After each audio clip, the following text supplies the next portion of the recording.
ayagala abantu abasanga ekibibi 200 agonga amatidde webali ye aganti kale obulwadde webuli nene sente tuzeetaaga ninanga akalulu nkakola ki nkagala kakati nze ndowooza nti awo wetwandibadde tuteeka ennyamaanyi ow'ebyobulamu ayeraliikirira ow'ebyenfuna ne bana abakulembeze. How do we strike a balance? Mwanga tukyayinayo possibility mu ggwanga lino erigamba abantu nti abaaye nti temuvaayo musimanyi bwe munaakuŋŋaana mujja kulwala after yesterday nti abo ababyogera tebalina gavumenti bino gavumenti yabikkiriza biriwa byeyakkiriza bino abalina obuyinza basobola obbagaana biri bino babikkiriza kubanga bibakolera kati biri gwe byogamba nti tebalina buyinza tebajja bikkiriza kubanga it is as simple as that. Ani alina obuyinza okubigaana okubikkiriza alina obuyinza yakola decision n'agamba obuyinza alina n'obusobozi. Yes, alina n'obuyinza era alina n'obusobozi kubanga ekyo nakyo kikulu. Yes, alina obuyinza. Bwe munaasimbula nga Muwanga asimbudde, Aisha yasimbudde, Kanabi yasimbudde, Gundi yasimbudde, buli omu yagenze mu kasaka kunoonya kalulu. Alina obuyinza alina n'obusobozi obureininga in buli omu. Yes, because kati wano ebadde mu monitor yakoze there is a takeover.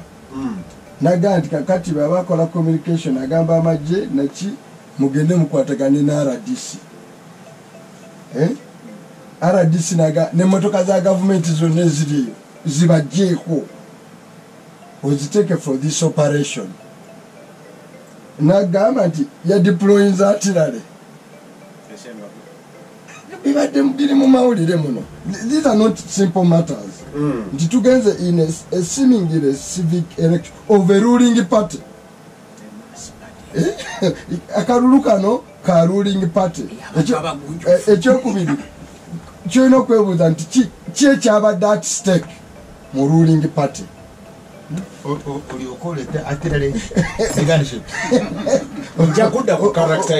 No. Yandi kyegamba nti COVID bekyatuse ku interest eyabaga. You see, you must understand. Kyabalina obuyinza kati basobola okwambala esuuti naye nga bagenda okutuuka mu ntebe gye baaliko baabuuka mirambo.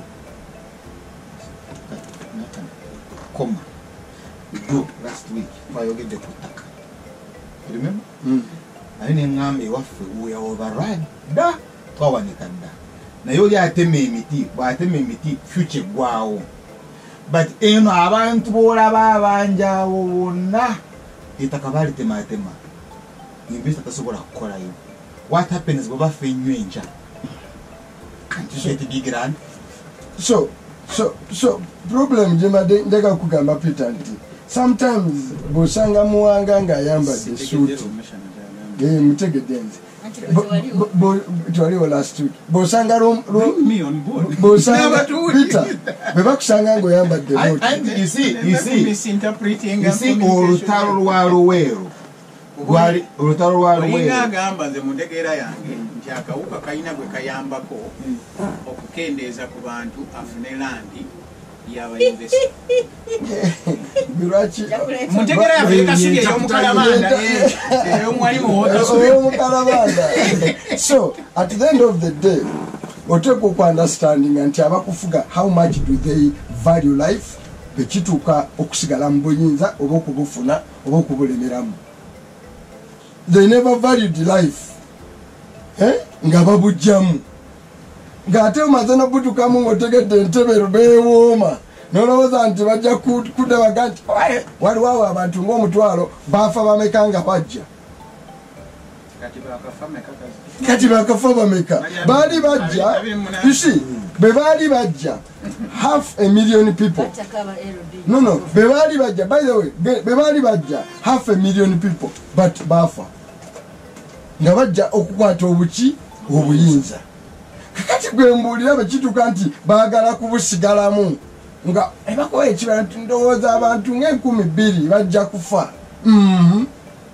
Then what? Then what? Bw'obanga be nali nzija nabuuka 500,000 ey'emirambo because these were deaths, real deaths. Oba baali basirikale b'obote oba baani baali bataata balinako bamaama baabwe baali bantu.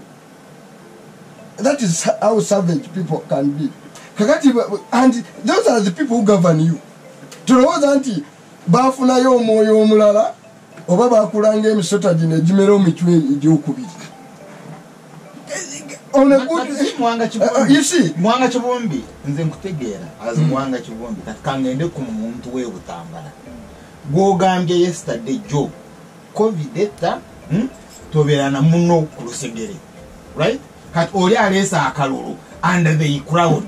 Yes. Baloge kiki no tekugamba nti omuntu we Butambala ayina kumanya bumanya ti bano ababafuga be batuka ku kyokusigala mu buyinza. Kyagadde kyogera ekyo nti be batuka kusigala mu buyinza olaba be baali babujjamu. Mani ayinako olumu debate ku DP ng'abantu bajja akyuzinga ti DP teyagenda mu buyinza all the years. Nimbabuuza ti DP be batekkiririza mu kuyiwa musaayi tekkiririza mu kubba bululu kati nze ety yandigenze otya mu buyinza ng'ababuyina bayiwa musaayi babba bululu. See, that's when you pose the wrong question. Temwagenda mu buyinza ababuyina temukkiriza mu kuyiwa musaayi tokkiririza mu kubba buki bululu then ogamba nti bali abalimu moderator nsaba Muwanga nanga nyambeko wakati akoza analysis eri etulaga obunafu bwoli ono omuntu wowe Butambala nozalo omushana gwayogerako omukozi otya kati omuntu wange yoli aliwo tali kululu.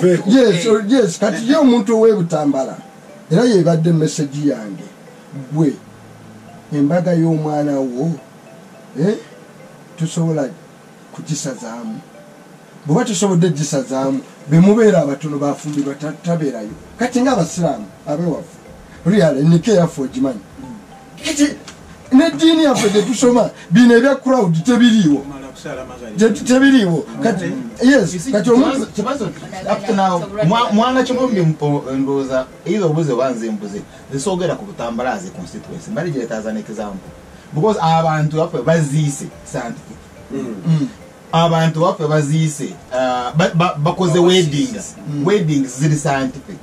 Tosobola kugamba nti muntu ku kyalo tamanyi ekyokukola okwewala akawuka naye kana akalulu bwe kazze ne babeera ng'ente mulundi gumu nga bwolaba ensaanafu. What is wrong? Because politician yemanyi mufu. But what has gone wrong with our people? You see Peter njega kugamba Charles Romushana beauty ensi gyefuna the best gift ensi gyesinga okufuna kwe kufuna abakulembeze abagunjufu.